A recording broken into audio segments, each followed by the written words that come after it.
Hello students, हम advance calculus की book का चैप्टर नंबर 8 कर रहे थे, जिसमें हम अब तक 8.4 तक कर चुके हैं। इसके आगे आज से हमारी लास्ट एक्सरसाइज स्टार्ट हो जाएगी। बस हमें यही चैप्टर करना है। आपका 4th यूनिट में से इजीली एक क्वेश्चन अटेम्प्ट हो जाएगा। तो देखते हैं आज के लिए हमारा क्या रहेगा topic, normal line at a point. अब पहले हमें पता होना चाहिए कि नॉर्मल लाइन का मीनिंग क्या है। यहाँ पे any line through a point P on the curve perpendicular to tangent to the curve at P is defined as normal line to the curve at P। मान लो कोई भी कर्व है आपके पास, ये ठीक है।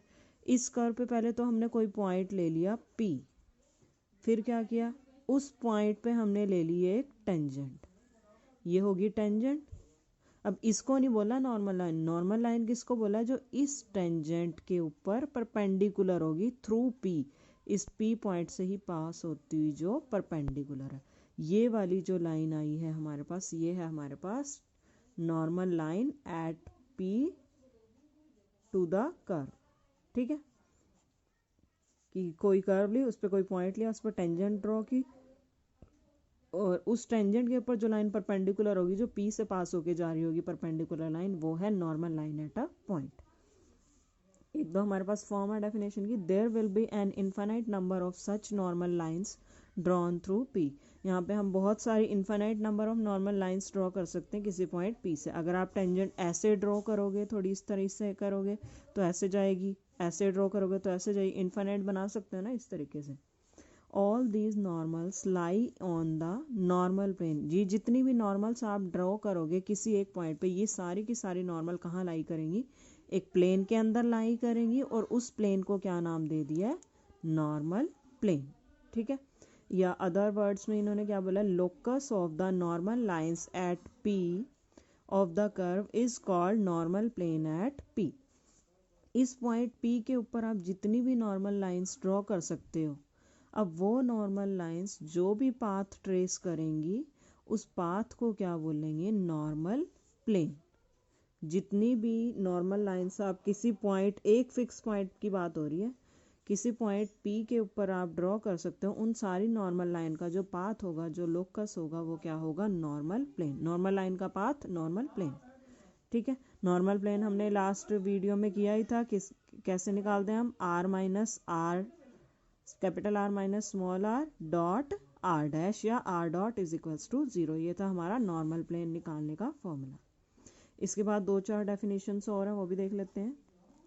हमारे पास है डेफिनेशंस, टू स्पेशल नॉर्मल्स। वो तो सिंपल नॉर्मल लाइन थी, अब उसके एक दो टाइप है हमारे पास। सबसे पहले क्या है, principal normal, the normal which lies in the osculating plane at a point on the curve is called principal normal at P। अगर जो नॉर्मल लाइन है वो ऑस्कुलेटिंग प्लेन के अंदर लाई कर जाए तो वो नॉर्मल कैसी बन जाएगी, प्रिंसिपल नॉर्मल। और unit vector along principal normal किससे डिनोट करते हैं, एन कैप से। ऐसे ही हमारे पास है binormal, the normal which is perpendicular to osculating plane at a point is called binormal. अब जो नॉर्मल ऑस्कुलेटिंग प्लेन में लाई कर रही है वो प्रिंसिपल नॉर्मल, जो ऑस्कुलेटिंग प्लेन के भी परपेंडिकुलर जा रही है वो है हमारे पास बाय नॉर्मल। और प्रिंसिपल नॉर्मल के अलोंग यूनिट वेक्टर हमारा एन कैप है, बाय नॉर्मल के अलोंग हमारा यूनिट वेक्टर है बी कैप। ठीक है, जैसे आप लोगों ने कार्टेशियन कोऑर्डिनेट में पढ़ा होता है कि एक्स वाई जेड एक्सिस होती है, तो एक्स एक्सिस के कॉरस्पॉन्डिंग यूनिट वेक्टर क्या होता है, आई कैप, वाई एक्सिस के कॉरस्पॉन्डिंग क्या होता है, जे कैप, और जेड एक्सिस के कॉरस्पॉन्डिंग यूनिट वेक्टर क्या होता है, के कैप। ये उसी तरह से काम कर रहा है। ठीक है, इसके बाद एक दो इम्पॉर्टेंट रिजल्ट्स हैं हमारे पास, क्या है, binormal is perpendicular to principal normal. Obviously कि हमारी प्रिंसिपल नॉर्मल कहाँ लाई कर रही है, ऑस्क्यूलेटिंग प्लेन में। ठीक है, और हमारी बाय नॉर्मल कहाँ लाई कर रही है, परपेंडिकुलर टू ऑस्क्यूलेटिंग प्लेन। अब एक ऑस्कुलेटिंग प्लेन है, एक ऑस्कुलेटिंग प्लेन के परपेंडिकुलर है, इट मीन्स दोनों कैसी हो जाएंगी, आपस में परपेंडिकुलर हो जाएंगी। बाय नॉर्मल परपेंडिकुलर है किसके, प्रिंसिपल नॉर्मल के। और क्या है हमारे पास, since principal normal lies in the osculating plane and also lies in the normal plane. अब हमें पता है कि जितनी भी नॉर्मल लाइन होती है वो नॉर्मल प्लेन में तो लाई करती ही करती हैं, क्योंकि उनका पाथ जो भी बनता है वो नॉर्मल प्लेन ही होता है। अब ये क्या कह रहे हैं, हमारे पास कुछ नॉर्मल्स ऐसी होंगी जो प्रिंसिपल प्लेन नॉर्मल प्लेन के साथ साथ ऑस्कुलेटिंग प्लेन में भी लाई करेंगी। Therefore principal normal is the line of intersection of osculating plane and normal plane at a point on curve. तो इसका मतलब प्रिंसिपल नॉर्मल को आप क्या बोल सकते हो, ऑस्कुलेटिंग प्लेन और नॉर्मल प्लेन की इंटरसेक्टिंग लाइन बोल सकते हो। प्रिंसिपल नॉर्मल हमारे पास क्या है, ऑस्कुलेटिंग प्लेन और नॉर्मल प्लेन की इंटरसेक्टिंग लाइन, क्योंकि नॉर्मल प्लेन में तो लाई करना ही करना है किसी भी नॉर्मल लाइन को। अब प्रिंसिपल नॉर्मल है तो वो ऑस्कुलेटिंग प्लेन में लाई करेगी, तो इट मीन्स इन दोनों के कॉमन पोर्शन में हमारी क्या निकल के आ रही है, प्रिंसिपल नॉर्मल। नेक्स्ट है हमारे पास osculating plane at a point of curve contains the tangent to the curve at the point also principal normal. Osculating plane क्या कहना चाह रहे हैं कि ऑस्कुलेटिंग प्लेन कर्व के किसी भी पॉइंट पे किस किस को कंटेन करता है ये osculating plane, tangent to the curve को और प्रिंसिपल नॉर्मल को। प्रिंसिपल नॉर्मल तो हमारी लाई ही उसमें करती है ऑस्कुलेटिंग प्लेन में, और साथ में क्या कहना चाह रहे हैं कि टेंजेंट उस पॉइंट पे जो भी टेंजेंट होगी उसको भी ऑस्कुलेटिंग प्लेन के अंदर लाई करना होगा। Binormal to a curve at a point lies on normal plane. जो बाय नॉर्मल है वो normal plane to the curve at that point उस नॉर्मल प्लेन के अंदर लाई कर रही है, and is perpendicular to osculating plane. Osculating plane के परपेंडिकुलर अभी हमने देखा ही था, बाय नॉर्मल हमारी होती है, नॉर्मल प्लेन में तो हमारी लाई करती ही है सारी की सारी नॉर्मल। ठीक है, इसके बाद हमारे पास थोड़े से और, आज का जो मेन आपका रहेगा वो ज़्यादातर डेफिनेशंस पे ही रहेगा आज की जो वीडियोज़ हैं। नेक्स्ट है fundamental unit vectors and fundamental planes, ये आपको पता होने चाहिए। ठीक है, जैसे आपने को मैंने अभी बताया था कि आप कार्टेशियन कोऑर्डिनेट में क्या कहते थे, एक्स वाई जेड एक्सिस के कॉरस्पॉन्डिंग आपके वेक्टर होते थे आई जे के। उसमें क्या होता था हमारे पास, आई डॉट जे ज़ीरो होता था, जे डॉट के ज़ीरो होता था, के डॉट आई ज़ीरो होता था। अब आपके पास क्या आ गए हैं, जो पहले जो आपकी एक्सिस का नाम एक्स वाई जेड था, अब एक्सिस आपके पास कौन सी हो गई है, टेंजेंट कर्व, अब कर्व होगी है एक तरह से, टेंजेंट, प्रिंसिपल नॉर्मल और बाय नॉर्मल, और ये तीनों आपस में कैसी हैं, परपेंडिकुलर। जैसे एक्स वाई जेड एक्सिस पर आपस में परपेंडिकुलर होती थी, वैसे टेंजेंट, प्रिंसिपल नॉर्मल और बाय नॉर्मल आपस में परपेंडिकुलर है। और इनके अलॉन्ग यूनिट वेक्टर हमारे क्या आएंगे, T cap, N cap, B cap. इसका आपको सीक्वेंस यही याद रखना पड़ेगा, tangent, principal normal, binormal. जैसे एक्स वाई जेड था, ऐसे ही इसके साथ टी से टेंजेंट, प्रिंसिपल नॉर्मल के लिए एन, बाय नॉर्मल के लिए बी से बी। ठीक है, जैसे आई डॉट जे ज़ीरो होता था, ऐसे ही इनकी डिफरेंट के साथ डॉट प्रोडक्ट ज़ीरो। और जैसे आपके पास आई क्रॉस जे किसके इक्वल होता था, के इक्वल होता था। साइक्लिक ऑर्डर जब मेंटेन करते हो तो सीधे सीधे आते थे।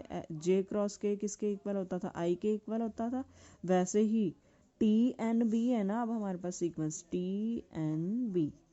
अब टी क्रॉस एन करेंगे किसके इक्वल आएगा, बी के इक्वल। फिर बी क्रॉस टी करेंगे किसके इक्वल आएगा, एन के इक्वल। एन क्रॉस बी के करेंगे किसके इक्वल आएगा, टी के इक्वल। ठीक है, ये रिजल्ट आपको याद रखने पड़ेंगे, कोई दिक्कत नहीं आएगी वैसे इनको। इन्हीं वेक्टर्स को बोल देते हैं फंडामेंटल यूनिट वेक्टर्स। आगे ही ऐसे हमारे पास है फंडामेंटल प्लेन, जैसे आपने पहले पढ़े हुए हैं X Y, Y Z plane, Z X plane, ऐसे ही है हमारे पास। फंडामेंटल प्लेन के नाम बता देती हूँ हमारे पास क्या है, ऑस्कुलेटिंग प्लेन है, मैं पूरा डिटेल में नहीं जा रही, रेक्टिफाइंग प्लेन है, नॉर्मल प्लेन है और रेक्टिफाइंग प्लेन है, नाम पता होने चाहिए आपको। ठीक है, इसके बाद है हमारे पास इनकी इक्वेशन, एक बार बस वैसे ही देख लो क्या है हमारे पास, r minus r dot b cap है ऑस्कुलेटिंग प्लेन की इक्वेशन, और इसकी है are minus r dot T cap is equals to zero normal की, और रेक्टिफाइंग की है are minus r dot n cap is equals to zero. ठीक है, इसके बाद डायरेक्शन को साइन के भी सिर्फ ये रिजल्ट याद रख लेना कि direction ratio of binormal की डायरेक्शन रेशियो क्या होती है, Y dot Z double dot minus Y double dot Z dot. ये एक्स एक्सिस के मतलब जो ये लगा लो आप एक्स एक्सिस के कंपोनेंट लगा लो, ये फिर वाई वाले के, ये जेड वाले के, ठीक है।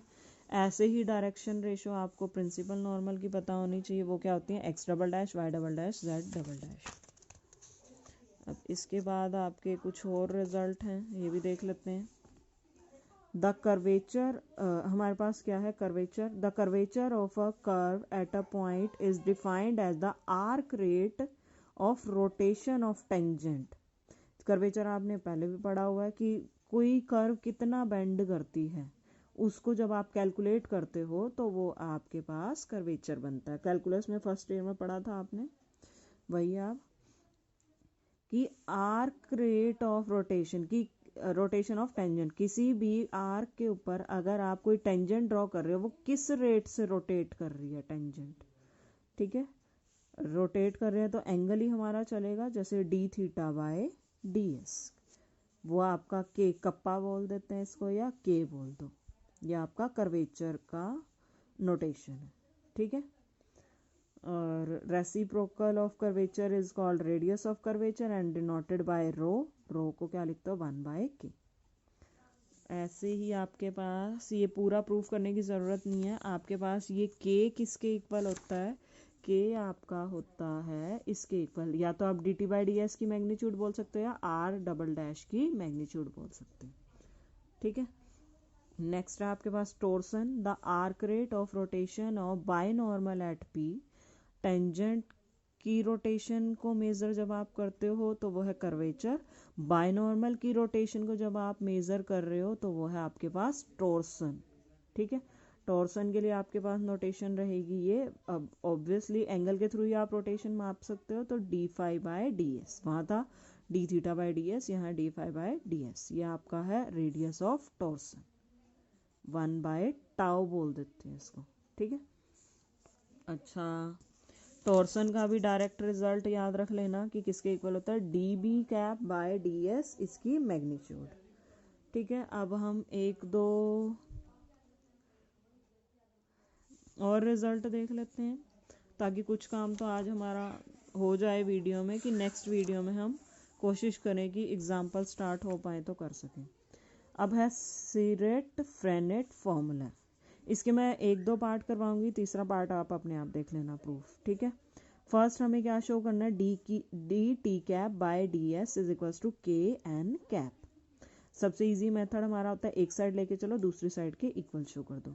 अब हमें पता है कि we denote unit vector along tangent, tangent के अलोंग यूनिट वेक्टर हमारा क्या होता है, अब हमारे पास सिंपल जो आर्क होती है वो आर होती है, अब टेंजेंट को हम क्या लेके चलते हैं, D R by D S, ये तो हमारी टेंजेंट होती है। अब इसी टेंजेंट के अलोंग मुझे यूनिट वेक्टर लेना होता है, तो मैं क्या करती हूँ, इसे इसकी मैग्नीट्यूड से डिवाइड कर देती हूँ, उसको मैं किससे डिनोट करती हूँ, टी कैप से, ठीक है। या ये लगा दो यूनिट वेक्टर अलोंग टेंजेंट, हमने ये किया ही था ना, वो जो 3 एक्सिस अभी आपने पढ़ी हैं, अभी साथ में दिखा देती हूँ, जो थी हमारे पास फंडामेंटल, वो थी ना वेक्टर, टेंजेंट के अलोंग है टी कैप, प्रिंसिपल नॉर्मल के अलोंग एन कैप, और बाय नॉर्मल के अलोंग बी कैप। तो टेंजेंट के अलोंग हम क्या लेके चल रहे हैं, टी कैप, चाहे ऐसे कर लो या ऐसे कर लो, एक ही बात है। अब यूनिट वेक्टर है हमारे पास, तो इट मीन्स इसकी मैग्नीट्यूड कितनी होगी, 1 होगी। मैग्नीट्यूड 1 होने का क्या मीनिंग है कि इस वेक्टर की इस वेक्टर के साथ ही डॉट प्रोडक्ट किसके इक्वल है, 1 के इक्वल है, और दोनों को डिफ्रेंशिएट कर सकते हैं विद रिस्पेक्ट टू एस। हमारे पास क्या आ जाएगा, D T cap by D S dot T cap plus हमारे पास क्या आ जाए फिर T cap dot D T cap by D S is equals to 1। अब हमें पता है डॉट प्रोडक्ट को आगे पीछे करके आप लिख सकते हो, ए डॉट बी हमारे पास होता है ना इसके इक्वल, बी डॉट ए के इक्वल, तो इसको लिख सकते हैं 2 times T cap dot T cap dash is equals to 0, D T by D S को इन्होंने टी कैप डैश कर दिया, ठीक है। अब यहाँ से क्या दिखाई दे रहा है, टी और टी डैश की डॉट प्रोडक्ट आपस में 0 के इक्वल आ रही है, इट मीन्स टी और टी डैश एक दूसरे के परपेंडिकुलर है। अब इक्वेशन ऑफ ऑस्कुलेटिंग प्लेन हमारे पास क्या होती है, are minus R, R dash R double dash, R dash हमारे पास क्या था, D R by D S, वो किसके इक्वल है, टी कैप के इक्वल, टी कैप लिख दिया, और आर डबल डैश हमारे पास किसके इक्वल है, टी कैप का डैश, ठीक है। अब हमारे पास टी और टी डैश आपस में परपेंडिकुलर हैं। इसका क्या मीनिंग है हमारे पास? ये एक तो पहले तो ये देख लो, यहाँ से हमारा ये 0 के इक्वल आ गया, तो यहाँ से ये क्या शो कर रहा है? It shows that t dash lies in the osculating plane which is perpendicular to binormal b. कि टी कैप हमारा ऑस्कुलेटिंग प्लेन में लाई कर रहा है, जो हमारे पास ऑस्कुलेटिंग प्लेन हमारा किसके परपेंडिकुलर होता है? बायनॉर्मल के। ये देखो वही जो आपके फंडामेंटल प्लेन थे, तीनों प्लेन आपस में परपेंडिकुलर होते हैं। पहला प्लेन था ऑस्कुलेटिंग, दूसरा था नॉर्मल और तीसरा था रेक्टिफाइंग। अब ये क्या कह रहे हैं? ये हमारे पास किसकी इक्वेशन है? ऑस्कुलेटिंग प्लेन की। ऑस्कुलेटिंग प्लेन हमारा किसके परपेंडिकुलर है? रेक्टिफाइंग प्लेन के। Rectifying plane means B vector जिसमें लाई कर रहा है, तो इट मीन्स आपका बायनॉर्मल के परपेंडिकुलर है। ठीक है। अब टी डैश हमारा टी के परपेंडिकुलर तो हमारा आ ही गया था, और यहाँ से हमने दिखा दिया कि बी के भी परपेंडिकुलर है, क्योंकि ये चीज ध्यान रख लो ना। एक मिनट, ठीक है, चलो ठीक है। टी और बी दोनों के परपेंडिकुलर हो गया, तो यहाँ से हम क्या बोल सकते हैं कि टी डैश जो है अगर दो वेक्टर के परपेंडिकुलर हो तो किसके पैरेलल चला जाएगा? इन दोनों की क्रॉस प्रोडक्ट के पैरेलल चला जाएगा। अगर इन दोनों टी क्रॉस बी, अभी हमने पढ़ा था ना, टी बी एन सीक्वेंस हमारा ये है। टी क्रॉस बी किसके इक्वल है? एन कैप के इक्वल। इसका मतलब टी डैश किसके कोलिनियर हो गया? एन कैप के। ठीक है। टी डैश की जो मैग्नीट्यूड है, टी डैश हमारा किसके इक्वल था? आर डबल डैश के इक्वल। आर डबल डैश किसके इक्वल है? के इक्वल है। अभी आपने रिजल्ट पढ़ा था, आर डबल डैश हमारा के इक्वल है। ये देखो आर डबल डैश की मैग्नीट्यूड के इक्वल थी, तो यहाँ वैल्यू पुट कर दी, तो हमारे पास टी डैश किसके इक्वल आ गया? प्लस माइनस के एन कैप। एन कैप हमारा क्या है? यूनिट वेक्टर है। तो अब मैग्नीट्यूड हटाने के लिए हमें यहाँ वेक्टर लगाना पड़ेगा ना। ठीक है। इसका मतलब टी डैश हमारा किसके इक्वल हो गया? के एन कैप। और टी डैश का क्या मीनिंग है? D T by D S किसके इक्वल होगा? के एन कैप। प्रूव क्या करना था? यही करना था। ठीक है। एक पार्ट और करवा देते हैं, थर्ड अपने आप देख लेना। देखो इसमें प्रूव क्या करना है कि D B by D S किसके इक्वल है? Minus tau N cap. अब हमने अभी देखा है कि ये टी बी एन क्या है? तीन यूनिट वेक्टर हैं, तीन परपेंडिकुलर कर्व के कॉरस्पॉन्डिंग। इट मीन्स ये तीनों आपस में परपेंडिकुलर है, तो इन तीनों में से हमने टी और बी को उठा लिया। टी और बी आपस में परपेंडिकुलर है। परपेंडिकुलर वेक्टर की क्या आइडेंटिफिकेशन होती है कि दोनों की डॉट प्रोडक्ट 0 के इक्वल होती है। डॉट प्रोडक्ट 0 के इक्वल होती है तो डिफ्रेंशिएट कर सकते हैं दोनों तरफ विद रिस्पेक्ट टू एस। कर दिया। T as it is, B का डेरिवेटिव बी डैश, फिर टी का derivative T dash, B as it is equals to 0। T dash अभी हमने प्रूव किया किसके इक्वल आया? के इंटू एन कैप के इक्वल। टी डैश की वैल्यू पुट कर दी के इंटू एन कैप। अब यहाँ से हमारे पास क्या है? एन डॉट बी, जब भी डिफरेंट के एन और बी, टी बी एन में डिफरेंट के साथ डॉट प्रोडक्ट जाएगी तो वो 0 था, तो इसकी वैल्यू 0 पुट कर दी। हमारे पास बचा गया T into T dot B dash is equals to 0। तो इसका मतलब बी डैश और टी, दो वेक्टर की डॉट प्रोडक्ट 0 का क्या मीनिंग है? दोनों वेक्टर आपस में परपेंडिकुलर हो गए। बी डैश और टी आपस में परपेंडिकुलर हो गए।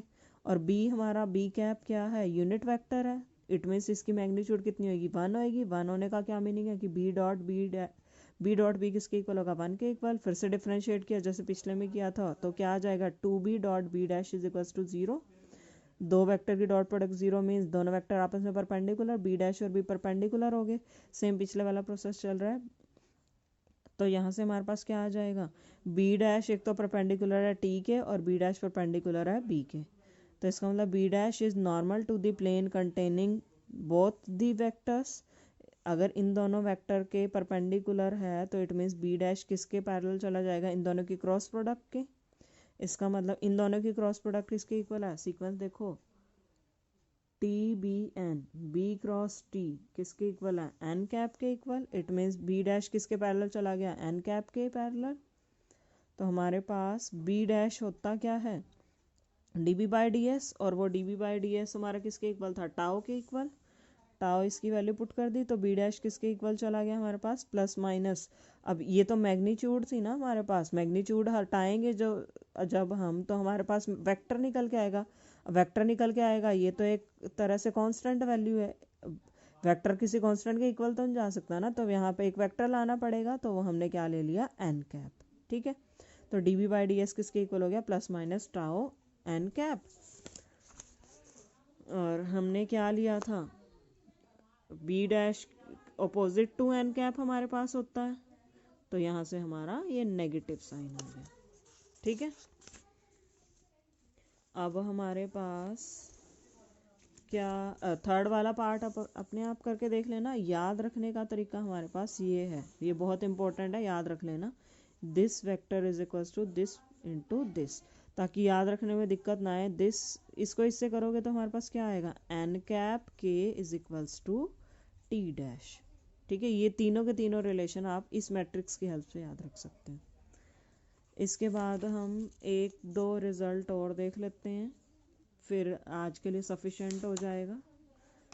अब नेक्स्ट में देखो आपको क्या शो करना है कि ये के किसके इक्वल है, this magnitude R dash cross R double dash.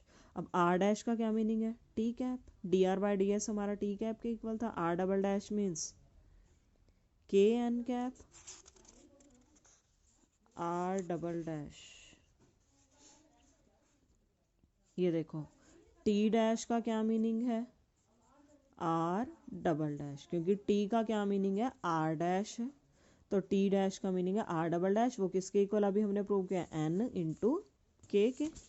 तो टी आर डबल डैश को एन इंटू के लिख सकते हैं। R dash cross R dash क्या बन जाएगा, आर डैश की वैल्यू और आर डबल डैश की, तो यहाँ से के हमारा एक तरह से कांस्टेंट है। टी क्रॉस एन, वही हमारे पास सीक्वेंस क्या था, टी एन बी का था, तो टी क्रॉस एन किसके इक्वल जाएगा, बी के, जैसे आई जे के में हमारा रहता था वैसा ही है।